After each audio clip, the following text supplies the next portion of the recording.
It is I, your most famous, gayest host of all time. Not too gay, just a little gay. Now, we're talking about today my mussy being the bussy, obviously. We all know that. We don't need to talk about that, though.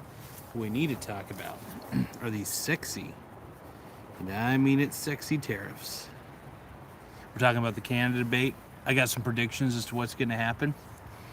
First off, I think the population of Canada's done with a lot of the woke shit too, and so if they elect another woke person, it might just be Trudeau 2.0.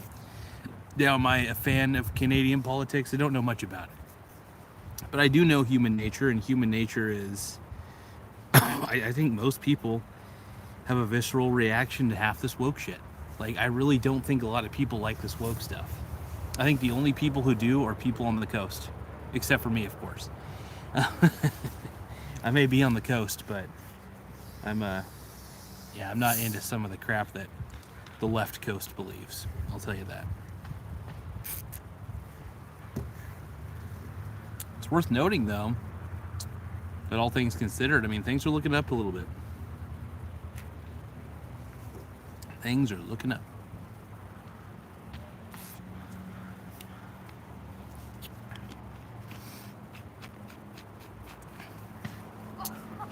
I wonder if this lets me promote any of my links. I hope it does. Let's see. Start a poll. Oh, shopping. What about this? I could tag some products. That's kind of cool. What, do I put a link? Oh, okay. I could tag certain products here. All right. Well, I'll consider that. I was really hoping to link some of the Amazon stuff, by the way. Just a quick disclaimer. You know, I get a small commission. I'm an Amazon associate. Full disclosures in the link. Pull in the description below. But make sure you guys check out some of the affiliate links. You might find something you like, and everything that I promote on there is something that I firmly believe in and firmly use every day. So if I don't use it, it ain't on there. If I use it, it's on there. But yeah, if you want to be more like the Mussy Man himself, then you got to check out those affiliate links in the description, or you will die. Anyway, to continue on, I just want to say I appreciate every subscriber to this channel, and I want to thank you guys for obviously being the mussy magicians that you all are. And yeah, we're just all mussies deep down.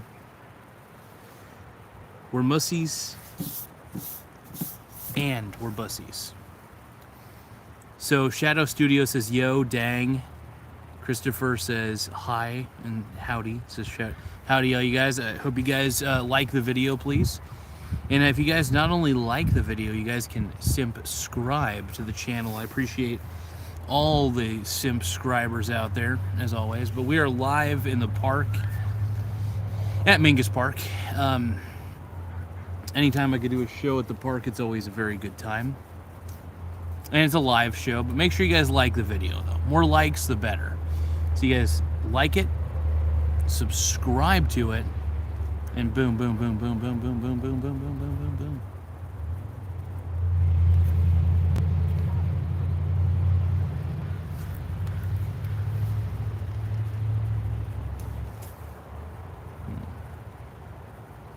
But yeah, just chilling out at the park, getting a little extra sun, getting it on my arms a bit, getting it on my face a little bit. But it feels good to be out here, just kind of sitting on one of the benches, one of the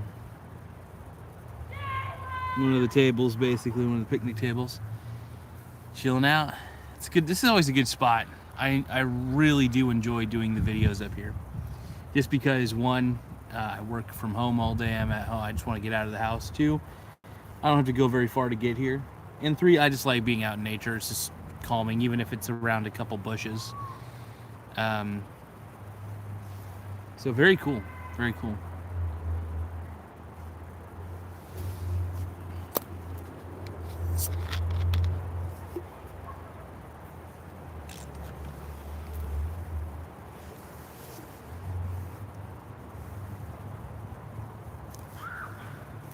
Oh. So overall, with these Canadian debates, I think the one thing we could say about it is, and I haven't watched any of the debate yet, so I'm kind of giving a kind of surface level reaction to how I think it'll go. I do believe that the left is running out of ideas, even in Canada.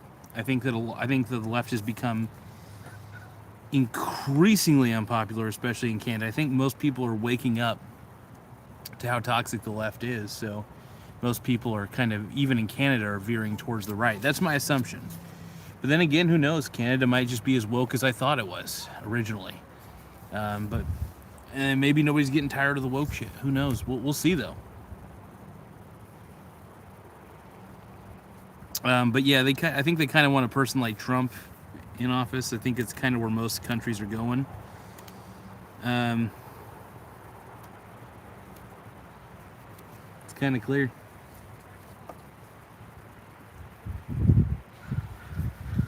We shall see. We shall see.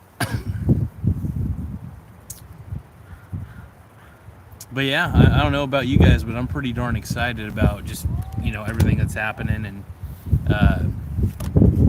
the tariffs, I think people are dismissing them a little too quickly. I don't think that they're necessarily a bad thing. I don't think they're the best thing in the world, but they're not necessarily a bad thing either.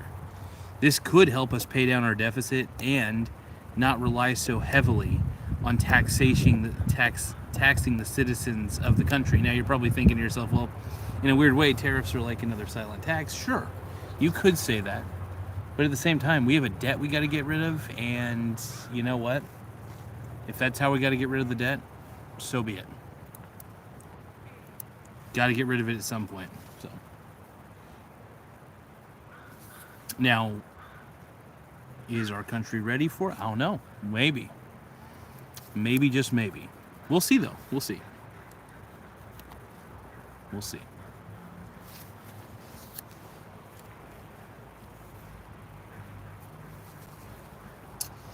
But welcome to this latest edition of a Mussy Monday, well, Mussy Thursday, where I talk about mussies, obviously. I'm all about the mussy life, and it's just kind of how this channel is. It's how it operates. And, we gotta stick to our mussies. And, are we losing track of the mussy? Maybe.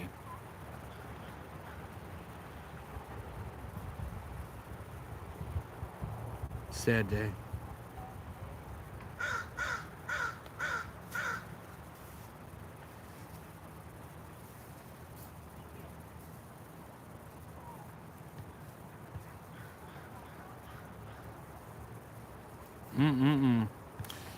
Well, I'm trying to think what to talk about. I mean, we kind of went over the basics. We talked about like how we're kind of in a, I don't know. I don't think we're necessarily in a recession, but we could be. I think we might have. We've probably been in a recession for a while, at least in my opinion. But that's what I'm thinking. Mussies. There's the mussy. There's the bussy. But nobody cares about the pussy.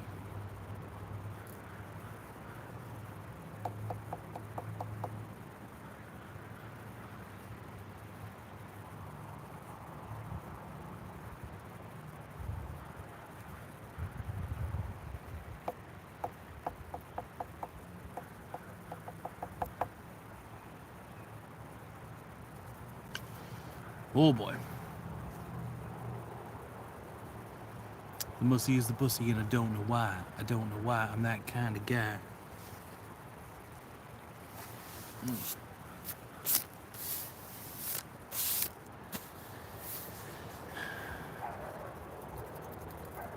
But yeah. Like we're at a certain crossroads right now. I think things are looking good. It's like we're talking about mussy good, right? And yeah. My God.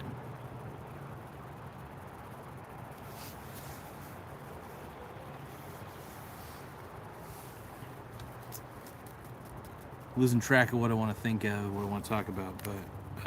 But yeah, overall, I've just been buying the dip. I think that, and this is pretty much what I've been discussing the whole time. Find your ETFs that you like, rack up on them, and preferably index ETFs, because that's in my opinion, the best ones to go for. That's just my opinion, of course. But yeah, I'm all about the index ETFs ultimately. I'm always looking out for those whenever I can, just whatever I can find. Honestly, SCHD, SCHX, VOO, VTI, VT, doesn't matter. Any ETF that's pretty diversified is always a plus. And I hope you guys are able to find whatever ETFs you want to add to your portfolio. I'm a multi-ETF kind of guy. I don't stick to just one ETF. I've got many, many, many ETFs. Many ETFs, the greatest. But yeah, I just kind of have as many as I can rack up, and it's the smartest thing I could do, in my opinion.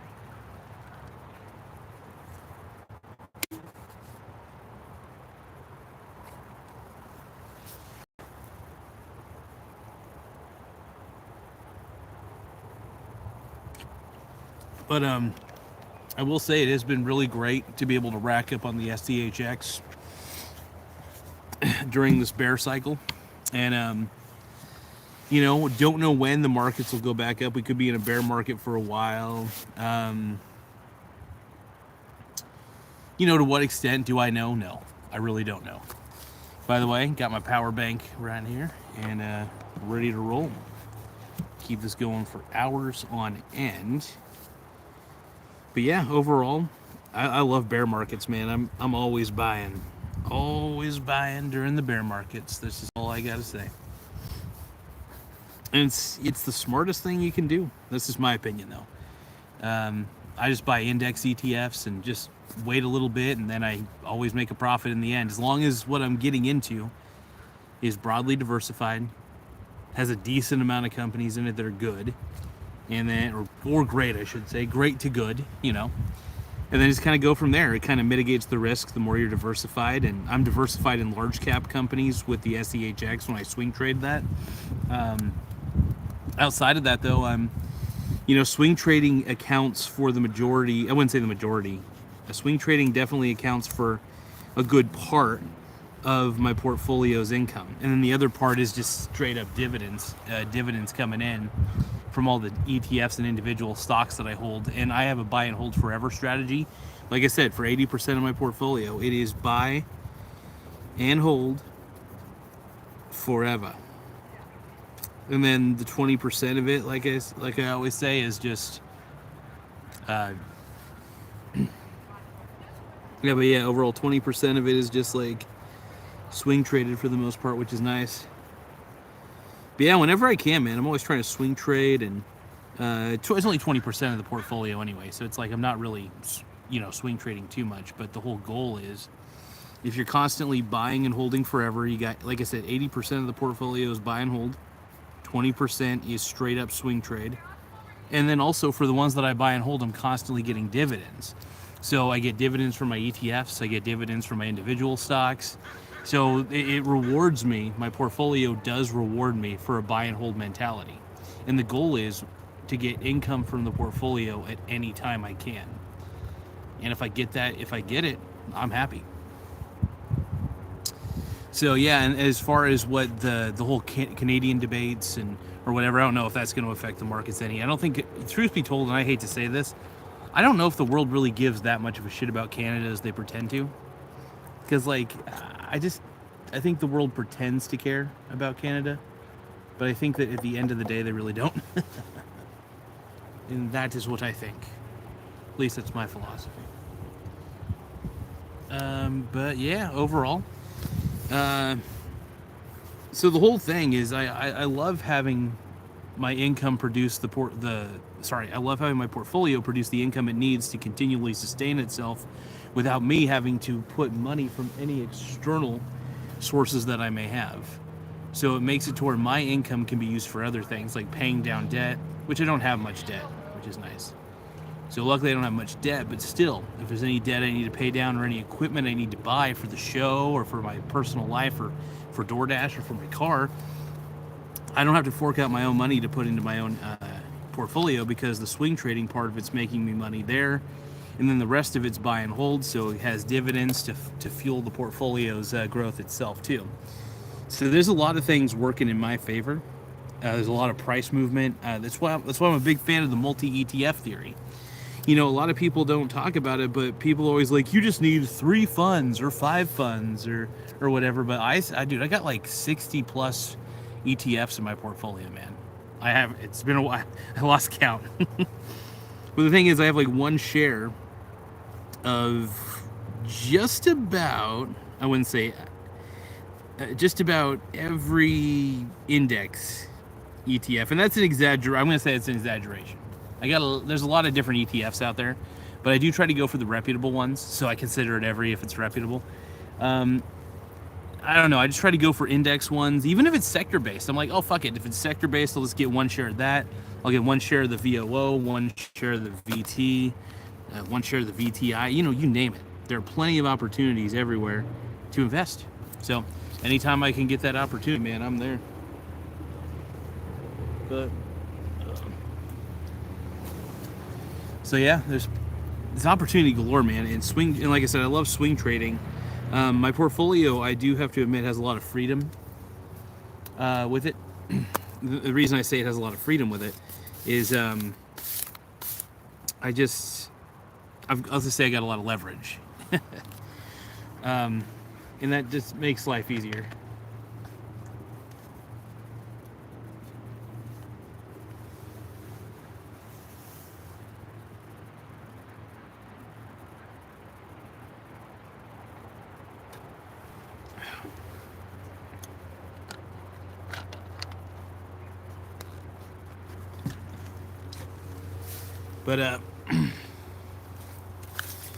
But yeah, overall, swing trading is always a good time. And another factor to my portfolio is not only do I swing trade, I reinvest my dividends, not into the same things though. So what I do whenever I get my dividends, so like let's say I get like $100 in a month or more in dividends. And this is just kind of like for whatever month, because each ETF and individual stock that I have pays at different times during the quarter. So in theory, I get basically weekly dividends, usually daily, to be honest, because I'm too diversified. But no, I don't really believe in the whole idea of being too diversified. I believe it's great to be hyper diversified. But yeah, overall, I'm getting a dividend. I'm getting some sort of income every single day. So if I'm constantly thinking about that, this is income I don't have to work for, which is really nice, and it makes life a little easier. So yeah, anytime I can invest, I'll invest. Absolutely.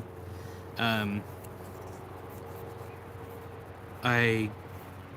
will say this: if I have extra money sitting around, I'll absolutely put it in my portfolio without a doubt, without even question. I don't even think about it. I'm just like, oh hell yeah, I'm invested. But yeah, it's really cool when you relegate your portfolio to just like doing certain things. Each part of your portfolio serves a purpose, and whether it's just like 3 simple ETFs being used for swing trading, whether it's every single ETF or individual stock that you have as kind of like an income machine by giving you a dividend. I mean, these are all productive assets, man. I think the one asset class that people underestimate the most, I should say not class, sorry. The one sector, sorry, I'm mixing up all my terms. The one sector in the stock market that people seem to underestimate, though, is the real estate investment trusts. They are a cash cow. Like, it's just sad that people don't realize how much of a cash cow that real estate investment trusts actually are. They're leasing out real estate to either companies, individuals, or anything really, in different sectors of the economy. It's just crazy. So when you own REITs, you're basically, in a weird sense by proxy, you are a landlord. except for you don't have to do any of the duties that a landlord would have to do. See, the thing I like about real estate investment trusts, this is one of the reasons why I love that I love investing in them, is just for the sole fact that you're the owner. You're basically the owner of a company that owns tons of real estate and leases out that real estate. So there's plenty of advantages here, and it's just something I love promoting, man. Even though I'm not a financial advisor, obviously, you know, do your own due diligence, talk to a financial advisor, see if REITs are right for you. None of this is recommendations, just educational purposes only, not financial advice. But yeah, overall, man, I love REITs. I really, really love REITs, man. I can't help myself. I'm a grifter for REITs. And yeah, get your real estate. I say get your real estate investment trust on. And there's a lot of reputable real estate investment trusts, man. If you look at the S&P 500, I think the S&P 500 has at least, 15 to 20 real estate investment trusts in the S&P 500 alone. And that's the thing, man. I think real estate's not only a safe investment, it's pretty damn inflation proof, especially when it's leased out real estate. And rents go up. They tend to go up, so it'll be interesting. No matter how turbulent the markets get, there's always going to be some kind of economy. And that's the reason why I'm a big fan of real estate investment trusts in any cycle. Bear market, bull market. Like, I own maybe far too many REITs for my own good. Like, I own way too many REITs.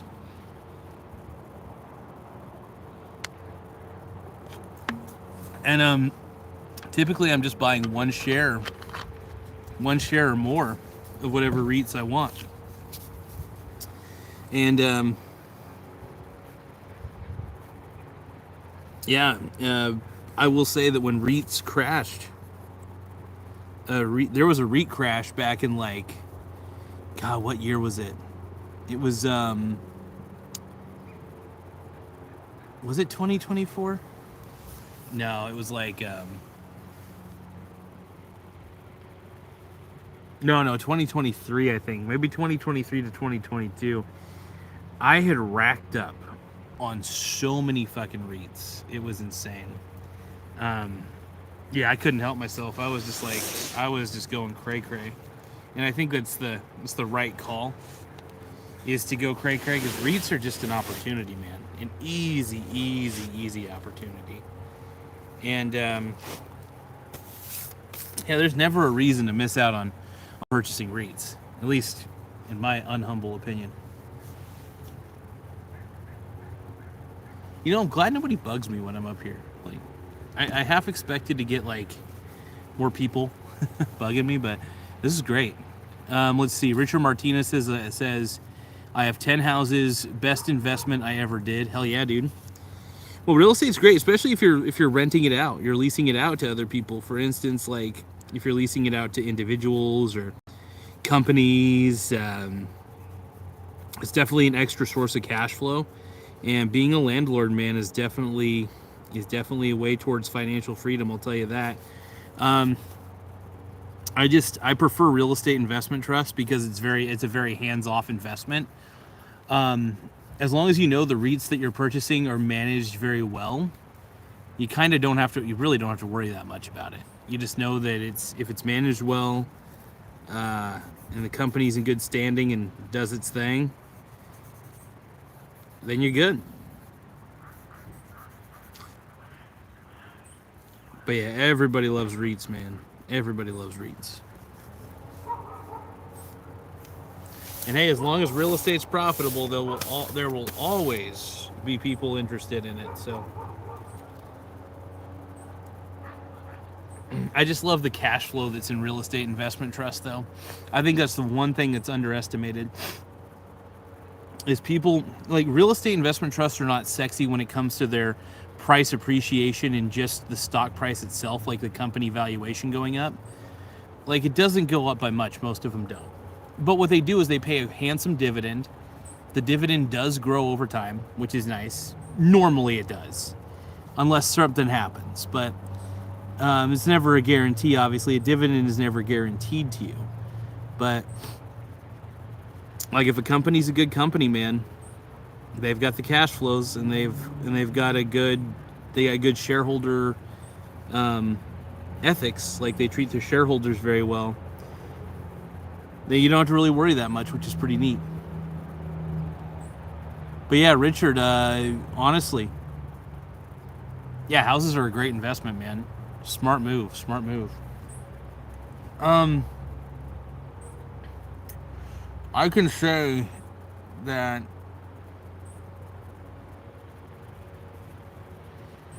even though I don't own any real estate, technically, I still consider my real estate investment trusts, real estate enough.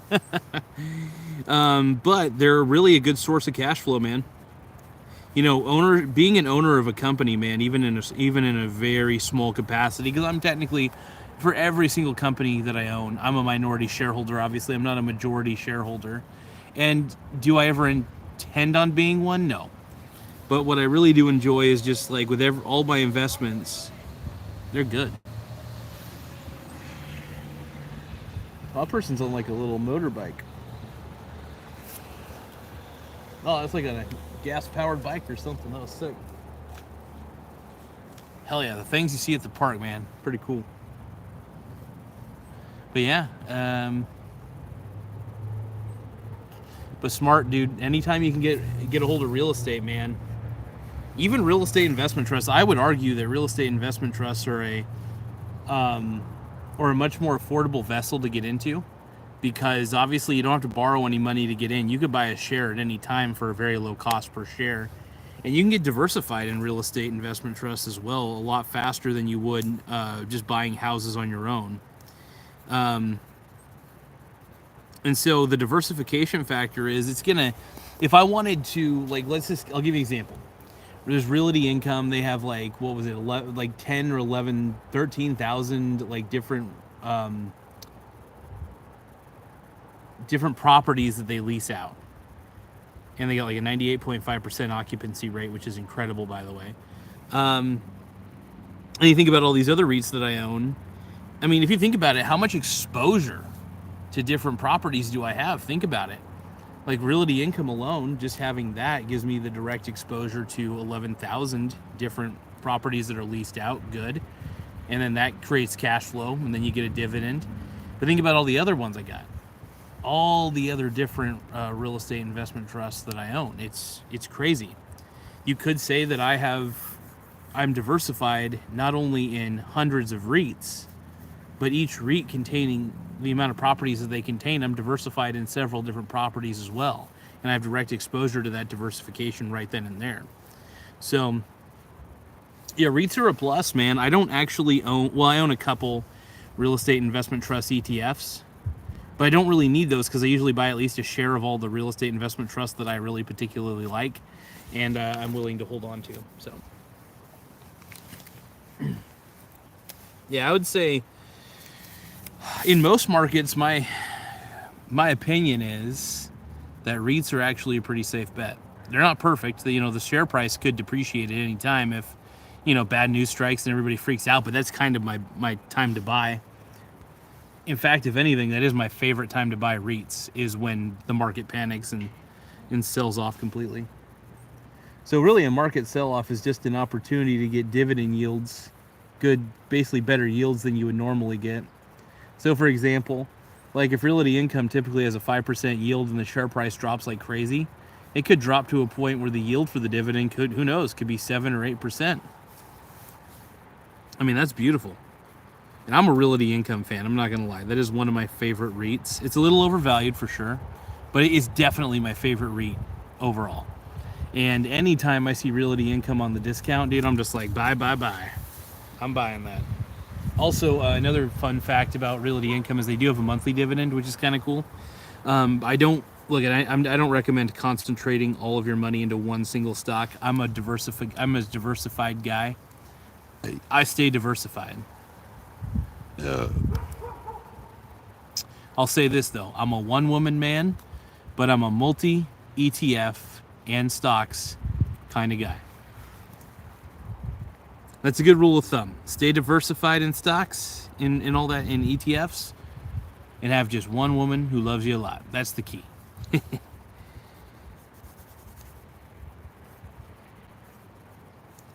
But no, I'm lucky, man. I'm surprised. I've worked hard, obviously, and and I'm proud to say that I'm on a better path than I expected myself to be honest. So, and I'm gonna keep trying.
Well, I'm trying to think of it. We're 30 minutes into the live stream at the park, and I'm trying to think if there's anything else I want to talk about, but man, oh man, I got nothing. I got nothing. You gonna be nothing in my face? Oh. Hmm.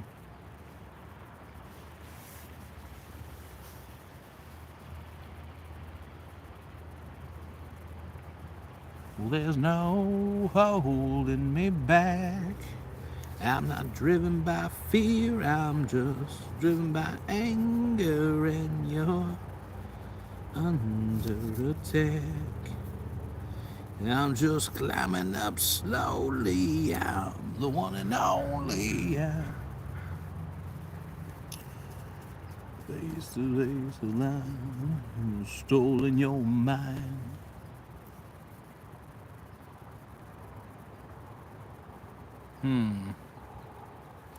Well, tomorrow is Good Friday. I still got to work tomorrow, which is kind of lame.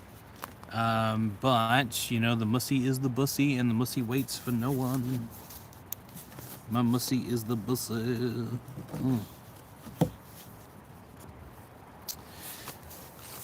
Oh, I do love having my my little battery pack here with me, though. Helps keep the show afloat. Keeps it going.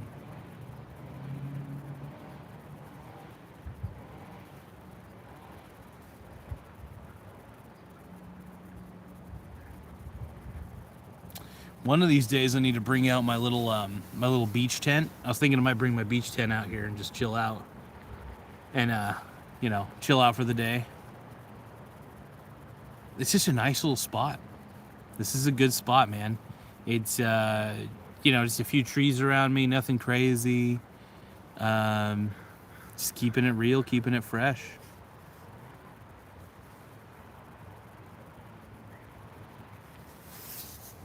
But yeah, if anybody's got any comments, any questions, just feel free to chat on. But yeah, I agree with Richard Martinez, man. Real estate in itself is a really damn good investment, especially if you lease out that real estate you own, man. Obviously not financial advice, not investment advice, just facts of life from what I could tell.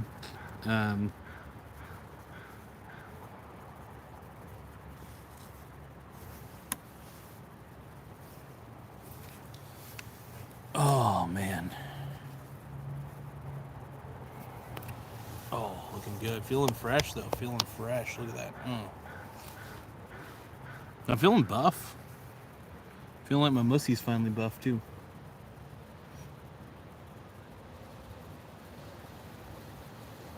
I'm debating if I want to make some chili tonight. Chili mac. Oh, they're back. He's riding that fucking scooter, dude. That's fucking pimp. man, the beasts around here, man, beasts. But yeah, overall, let's see. But yeah, great investing, man. Great investing strategy, no matter what. Just anytime you can, man. Houses. I'm a pretty big fan of real estate myself, so I think what you're doing's completely on the right track. But yeah. Yeah, definitely to be doing a little more exercising tonight. I've been trying to get a little bit more on the right path with exercising because I feel like I just haven't really been exercising enough, and I should be.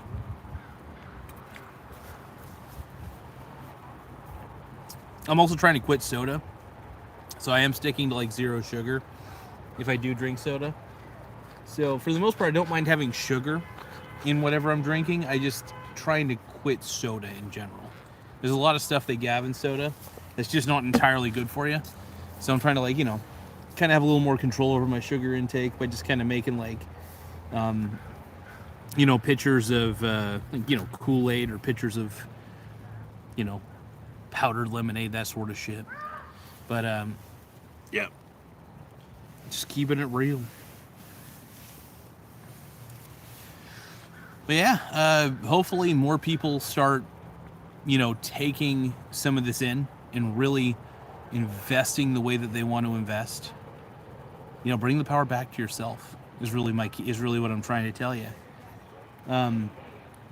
Save your assets, not your money. That's one of the battle cries for this channel. Save your assets, man, because your assets are more valuable than your money. And because the moment you trade your assets away for cash, you've lost, in my opinion. So you could expand upon this and say, save your productive assets, not your money. That's the way I see it, at least.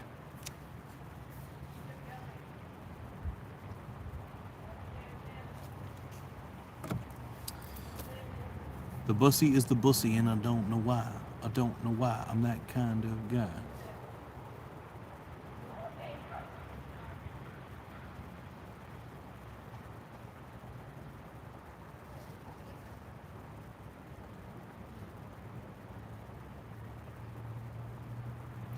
I will say on Saturday, though, I'm going to try my best to, at some point, probably more on the Saturday evening side of things, probably do a little DoorDash, what I'm thinking, It's always the key. I thought about doing it this week, and I was like, just during the Monday through Friday, but honestly, work has been a little bit strenuous, and honestly, this is easy work. This is the type of work I really want to do, is chill out in front of the camera and talk to you guys. I love doing an outdoor show, though. But if we're going to talk about my predictions for the Canadian bullshit that was going on with the debates, I think that I don't even know who's debating, but I just think that overall, the left is dead, and the people holding on to it, I think, are the woke people. I don't even think people want to say they're Democrat anymore.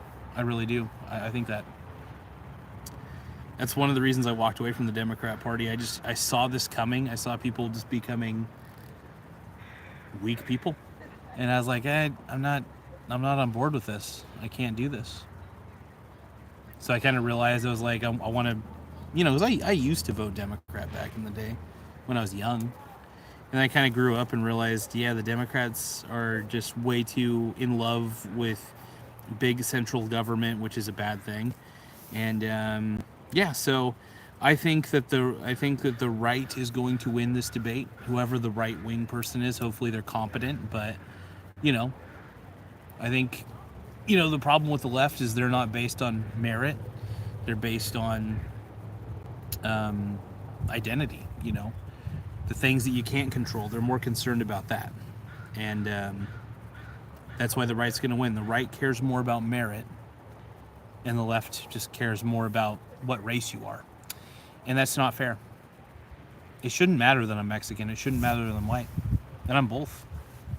But it shouldn't matter. All that matters is how capable am I? Am I competent? Does that, it matters. Merit matters. Like, what are you capable of? What do you do? What's your experience? How much have you studied? Can you execute at a high level for whatever you're doing? Good. So I don't know. Merit means something to me, but I don't think it means anything to the left, and that's one of the reasons why I don't vote left wing anymore. All the left cares about is expanding government and giving out free stuff. I'm not about that. So I'm constantly like just against whatever the left is pushing out. You know? And then as far as it goes, you know, with the Trump tariffs, how are the tariffs going to affect Canada? Well, hopefully they get affected kind of negatively. Canada's been kind of a bitch. You know, I'm thinking about my boy though, my boy Tim Smith, right? Because you know he's from Canada. He's a good guy.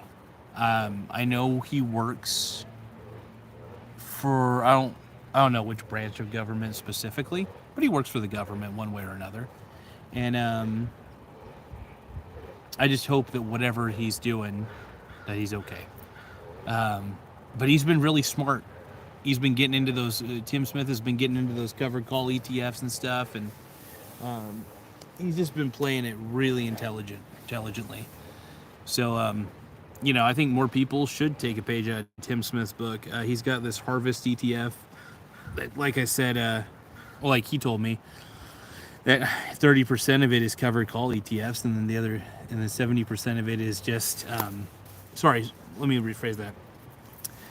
30% of the portfolio, 30% of the stocks in the portfolio are used as collateral for the call contracts that are written.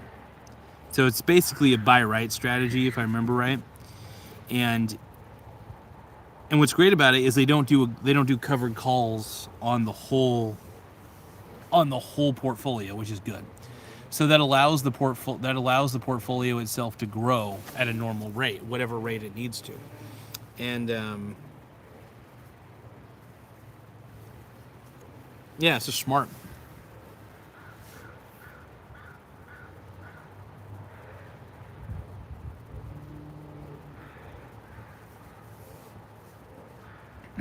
But yeah, I love the growth factor of it. So I'm a big fan of Tim Smith's investment in the Harvest ETF. I don't like the fact though that it has micro penis strategies in it. I'm not a fan of micro penis strategies. And then it's Michael Saylor's company basically. And fuck Michael Saylor. But I guess if you want exposure to Bitcoin, I guess that's one way to do it. Even though I think Bitcoin's crap. But there's other good companies in the Harvest ETF that Tim Smith owns. But it's great that they use 30% of the portfolio as collateral for the call contracts that they write. And then Tim Smith is able to reap that that derivative income in the form of a dividend. So huge fan, man. I love exactly what he's doing. I think it's one of the smartest investments you can make. But I'm really too diversified. I like it that way, though. I like being diversified. I'm just afraid that even though I don't think the economy is going to collapse anytime soon, I just think that it's always smart to be as diversified as you could potentially be, as you could possibly be. You know, it's the smartest thing, man. The smartest thing you can be is diversified. You know, you don't want to be fucking yourself, man. You don't want to be fucking. But hey, guys, make sure you guys like the video. By the way, we need more likes. We need more subscribers. So like and subscribe. Yeah, there's like no likes on this video. This is crazy. Not a single like. Not one like. Damn.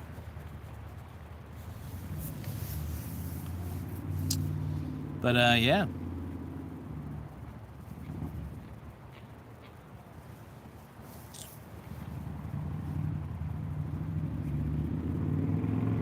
I sucked his cock.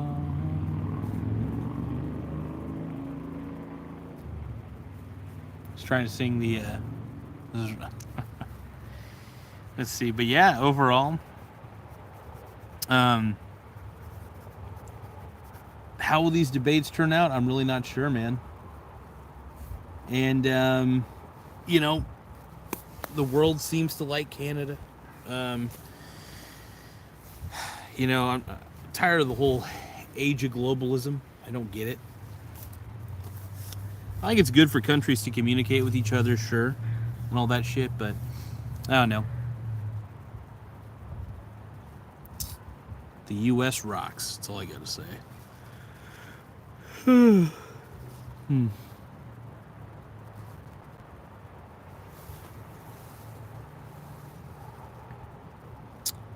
Probably gonna have to go home here in a second and eat some food. I'm a hungry man.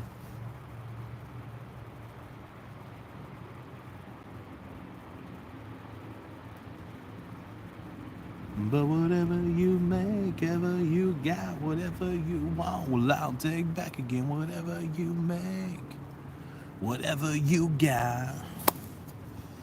I think something we don't talk about enough on this channel is probably lifestyle inflation. Lifestyle inflation is a real thing. And what is lifestyle inflation, you might ask? Well, lifestyle inflation is simple. It's basically the belief that the more money you make, the more you have to spend on bullshit, is really what it boils down to. And what do I mean by bullshit? Well, I'm talking about going to more restaurants. I think restaurants are stupid. Going to more fancy places and overspending on things you don't need to overspend on. Stuff like that.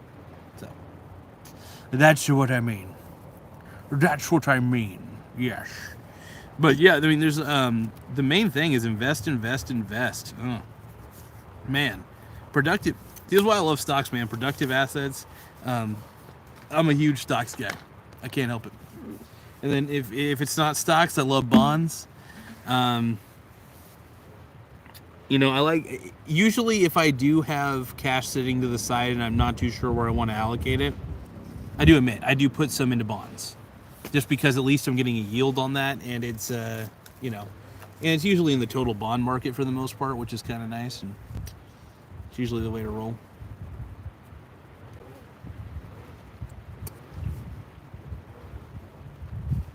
But yeah, always invest, man. Always. But yeah, lifestyle inflation's a real thing, and I kind of made a pact with myself that the more income I get, whether it's from my investments, whether it's from doing DoorDash, whether it's from doing my call center work, is pretty simple. Spend less on consumables, man. I vow to be an investor more than a consumer. That's the key.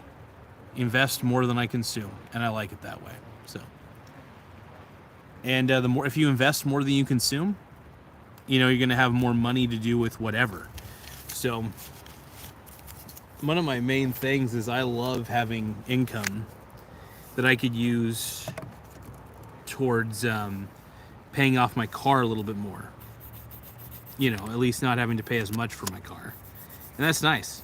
I use a lot of my dividend income, I use it towards the portfolio. I use a lot of my swing trading profits. I use that towards longer term investments. But yeah, I swear that 20% of my portfolio, man, is a real money maker. And I love it.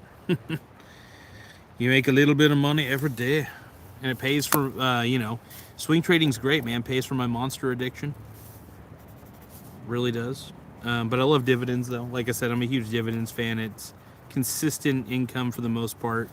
Even if a few of them don't pay a dividend anymore, halt their dividend, you still have, if you have multiple ETFs and multiple individual stocks, I mean, you really can't go wrong with that level of diversification and dividend spread out. I call it dividend spread out. What that means, I don't know, it's probably a term that really exists, but I'm probably saying it wrong.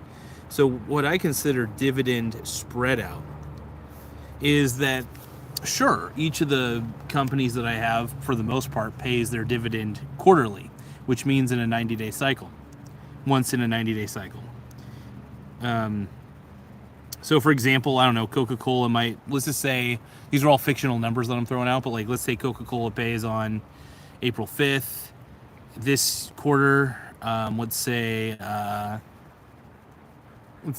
I don't know, a specific ETF like the VOO pays, I don't know, April 8th this quarter. What I'm trying to say is that by having multiple ETFs and and multiple individual stocks, you're making it, even if it's just one share of each of these, you're making it to where you get a dividend effectively every single day. And getting a dividend every day, man, is really, really cool. It's a good feeling. Because every time I look into my portfolio, I see all these dividends coming in every single day just because I am so spread out. Multiple ETFs, multiple individual stocks. And not only that, like I said, the ETFs that I have not only spread out throughout the stock market, I'm exposed to every stock imaginable, pretty much every bond imaginable. It's a little bit of an exaggeration, but I'm very spread out is really the key. And being spread out, man, spreading out your risk is a big deal. And it's important. And I really hope that more people realize that over time. So, starting to get a little dark out here. Well, not too dark, but like it's starting to get to where mosquitoes might crop out here in a little bit. I might cut off. Well, what time is it right now? Let's see, what time is it? 6:54. Yeah, it's getting to that point. Well, we'll probably wrap it up here in about 10 minutes. Probably go back to the house. But yeah, invest often. There's always opportunities. It's always investing opportunities. One thing I want to talk about that I haven't really talked about a lot lately is that there's advantages to having cashback credit cards. Not in the sense of holding a balance or anything. I think it's fucking stupid to hold a balance on a credit card because those interest rates are insane. Those interest rates are like 21%. And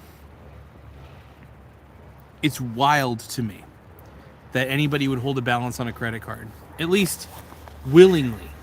I think it's bad to rely on credit cards as a source of lended money.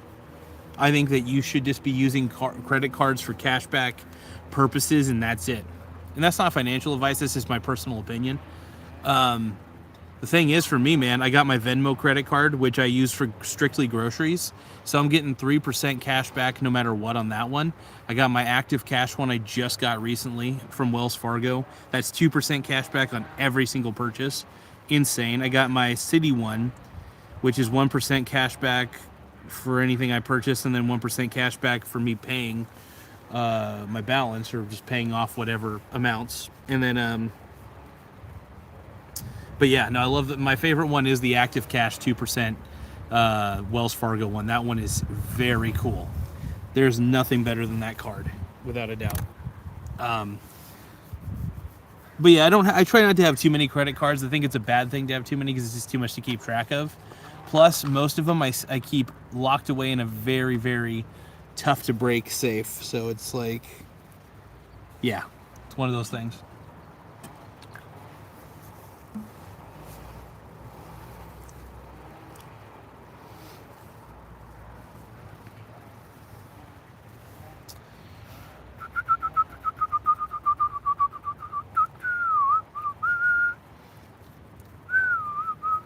But yeah, lifestyle inflation's a real thing.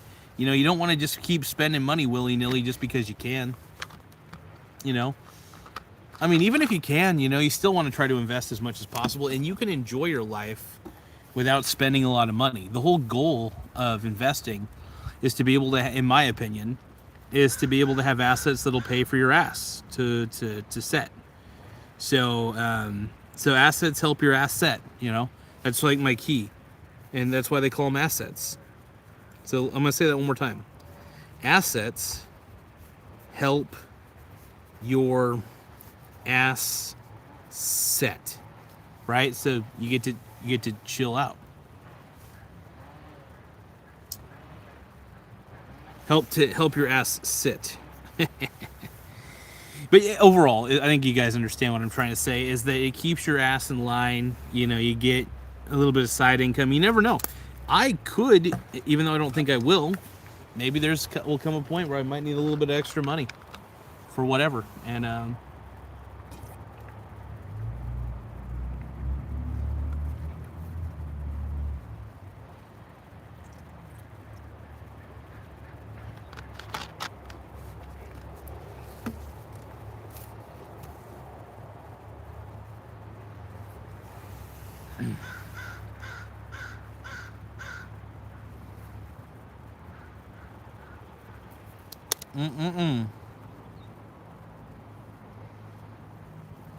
Yeah, I'll probably go home here in a second and get some eats on. I gotta eat with my juicy man thong.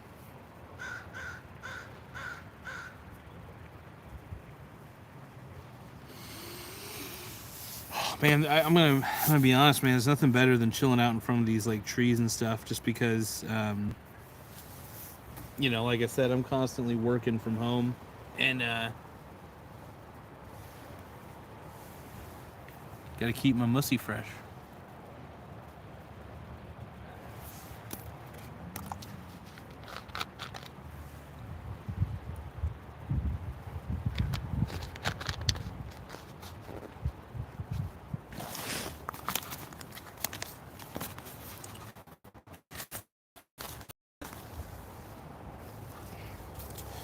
But yeah, rack up on assets, man. Rack them up. Rack up on assets. But yeah, I can't imagine where I'd be without them, man. I love racking them up, baby. So what do you guys think? Do you guys think I'm a madman for always being so horned out for my investments? Do you guys like the video? Like the video, man. I need more likes in these videos, man. It means so much. But nobody cares. You guys gonna like the video? Nobody likes the mussy. Maybe I should stop begging for likes. The likes will come. I will come. Just give daddy some super chats. So I was thinking tonight I might try to do what's called a simulcast. It's going to be a little interesting. I don't know if I could pull this off. But I'm going to try to simulcast tonight. I'm actually going to have to look that up and see if it's even allowed on YouTube. Where like I cast, where like for instance I use my computer like Logitech Brio and stuff. But I'm also I want to try to also cast using the phone itself. That'll be interesting. That will be kind of fun. I am tempted. Because on horizontal lives, it doesn't really do much, you know what I mean? But it would be kind of cool to like simulcast, do one, like, you know, use my phone to do the vertical live. And then at the same time, do a live on the computer, you know, both for YouTube strictly. And, you know, and what you're probably thinking, like, why would you do that? It's like, well, because one format would be in this format right here that you're looking at right now, and the other would be in the simple horizontal format for those who simply like to see a horizontal style show. It'd be an interesting time. It'd be interesting to try. And it would be cool to simulcast from different devices. Because who knows, some people may like the sound of this better than they like. Because my Pixel 8's got a great microphone in it. Pixel 8 Pro has an excellent microphone built into it. So some people may like that more than they like the Yeti microphone. Even though the Yeti microphone I have is really good, it just kind of gives me the opportunity to reach a broader audience if I simulcast on YouTube. Because this gets shown in the Shorts feed, and then this also gets shown, honestly, just about anywhere, really. Smartest thing I could do.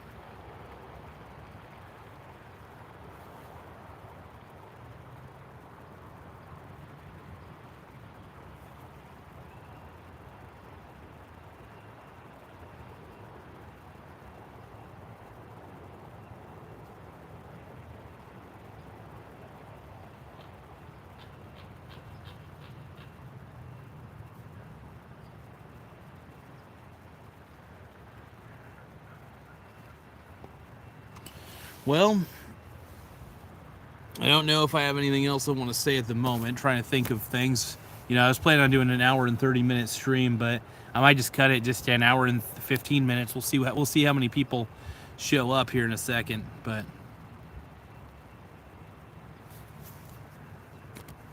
and we're looking good on battery life, 62%. Damn. My goal, though, is to actually have YouTube become an actual realistic source of income. I do want to try to sell more products on YouTube in the sense of like, really promote the Amazon affiliate links that I have. And I think doing simulcasting will be good for the show. If I'm gonna be real with you guys. So I think a simulcast would be really smart. But I'm gonna probably discuss this with Chat GPT. Probably see see if simulcasts are actually an effective method. I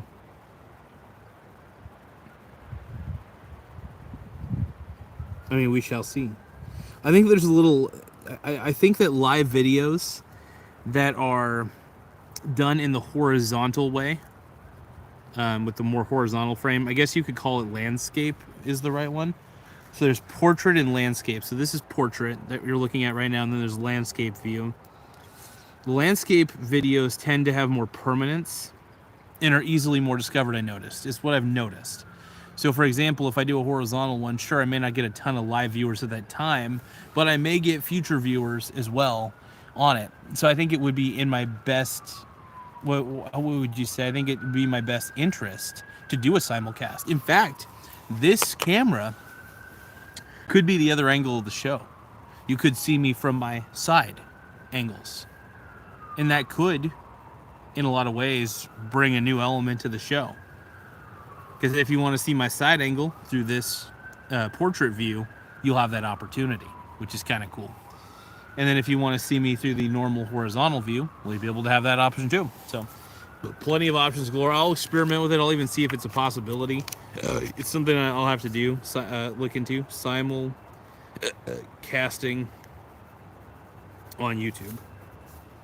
And who knows, this might actually give me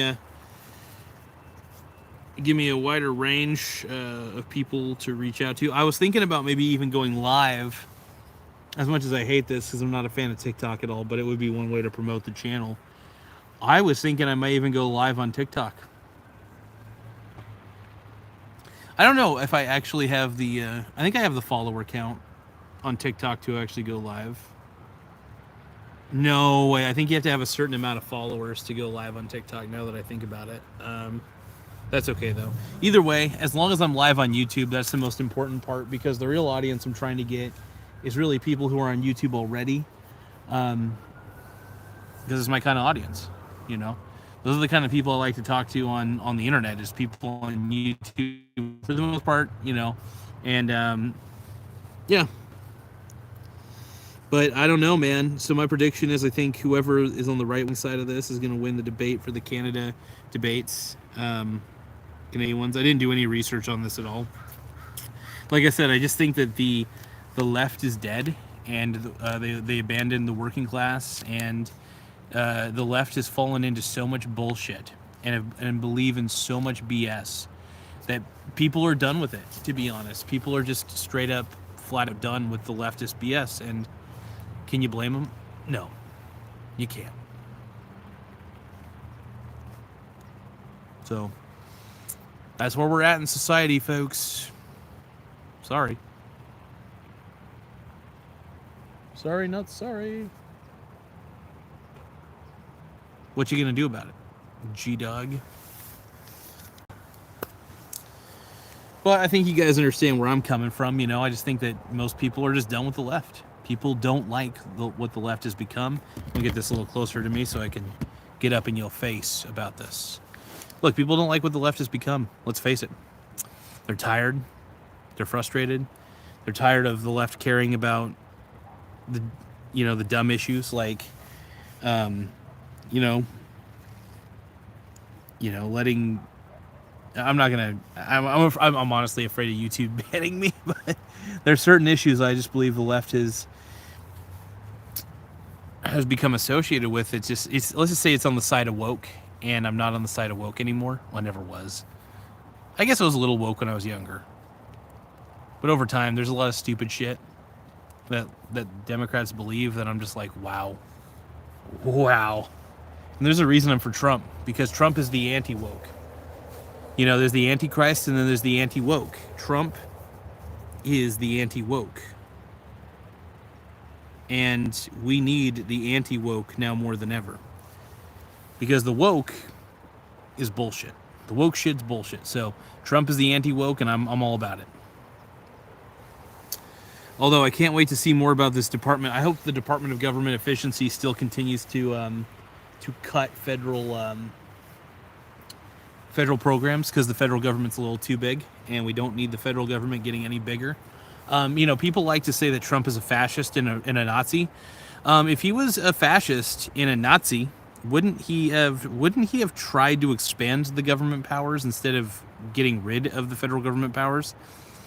Yeah, make that make sense. So usually, here's the thing: he's not much of a dictator. He's trying to just get rid of an overly extended federal government, if I might add, and a federal government that is wasting their money on bullshit.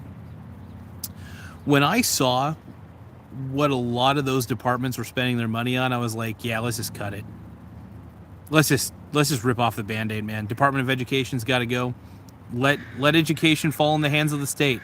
The state should be able to figure out their own educational parameters. Like, what do you want to teach your kids? The Department of Education, by the way, was created by Jimmy Carter, and if I remember right, a lot of people in his cabinet did not like the whole idea of the Department of Education. It was a very unpopular idea back in the day. And honestly, it hasn't made kids any better or any smarter. In fact, if anything, test scores have plummeted. Kids don't give a shit. And yeah, you're better off without the Department of Education. Let it fall back in the state's hands. Let it fall. I mean, because we don't want the federal government brainwashing our kids, So the best thing you could do is let it fall back into the states, let the states figure their shit out, and then call it as it is. Education should be in the hands of the state. Enough said. So it should not. The Department of Education was probably the most ridiculous idea in the world. So, and you're talking to a guy who hates federal programs. I really don't like the fact that the federal government has so much power. I never have. I think it's an uncomfortable thing. You don't want too much centralized. You don't want any centralized governance, really. You want a very minimal centralized government. And if anything, the state governments should be bigger. Then each state government should be a little bit bigger than the federal government. I still believe in minimal government even on the state level, to be honest.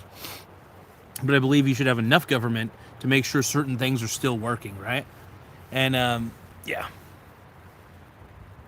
But yeah, I don't mind paying my federal taxes. Fine with that. I don't mind paying state taxes. I do believe that a lot of our tax money is being wasted, and I would like to see a lower tax bill, please. So if I could see a lower tax bill, I'm down. That's the key.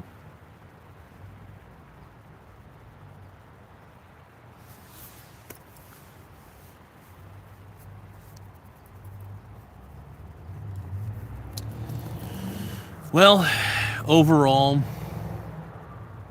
what do you guys want? What are you doing here?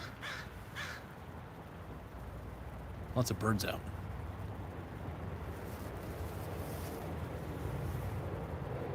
But yeah, Department of Education needed to be cut. Yeah, hopefully Canada kind of goes in the direction of the U.S. on this one, and says no to socialism, say no to communism.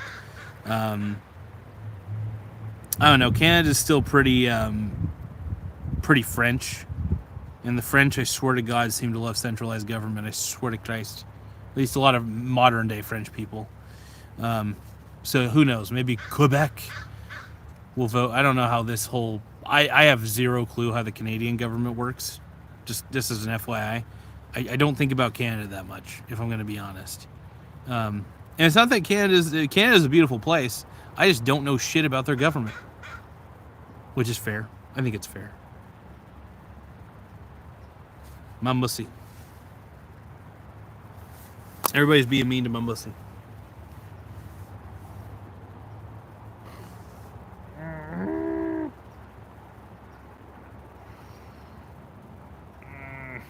Yeah, I might do a simulcast when I get back home, though. That'd be fun.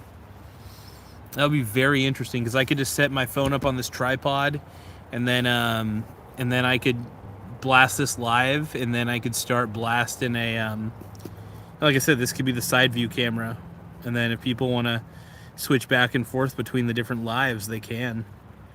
And who knows, it would be very interesting to see how delayed one is over the other. It'd be very, very interesting to see. It's going to be tough, though.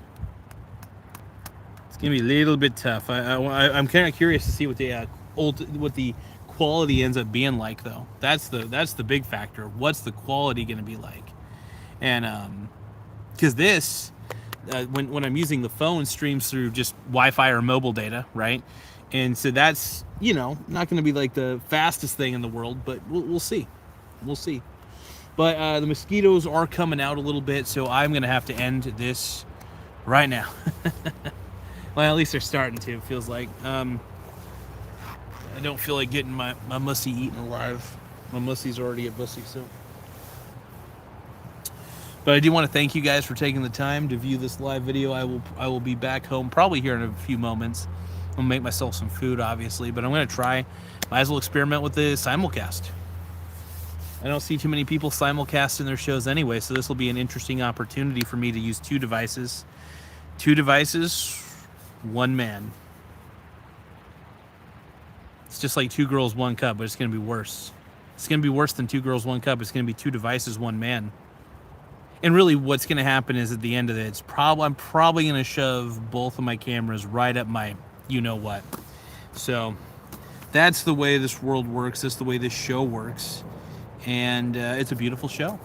But I do want to thank you guys once again for the live viewer audience. I always love doing live videos in the park or anywhere really outdoors. But I have limited mobile data. I might change that though. I've considered upgrading my phone plan to the Mint Mobile $30 a month plan. I'm thinking about it because that would give me a lot more data usage, a lot more data availability. So it's something to consider. It's on the back burner for now. It just depends on how much money really, actually, now that I think about it, I make on here. But I could do pre-recorded videos outdoors as well. But, you know, most of my live ones will just have to be at the house. Well, I want to thank you guys. I think I'm just going to call it quits on this one. We did an hour and 12 minutes, the best we could do for now. But thank you again. I appreciate all you guys for everything you do, just always being on, just whenever you guys are on. But I'll see your mussies here in a second. As long as you can remember. Fuck the bussy, it's all about the mussy. Oh, it's all about the mussy, my boy. It's all about the mussy, my boy. I'm a mussy. I'm a mussy, mussy, mussy. Mussy Monday. Mussy Monday. So there's like, okay. So LeBron James, you know, has his thing. He's like, Taco Tuesday. Well, I'm like, Mussy Monday.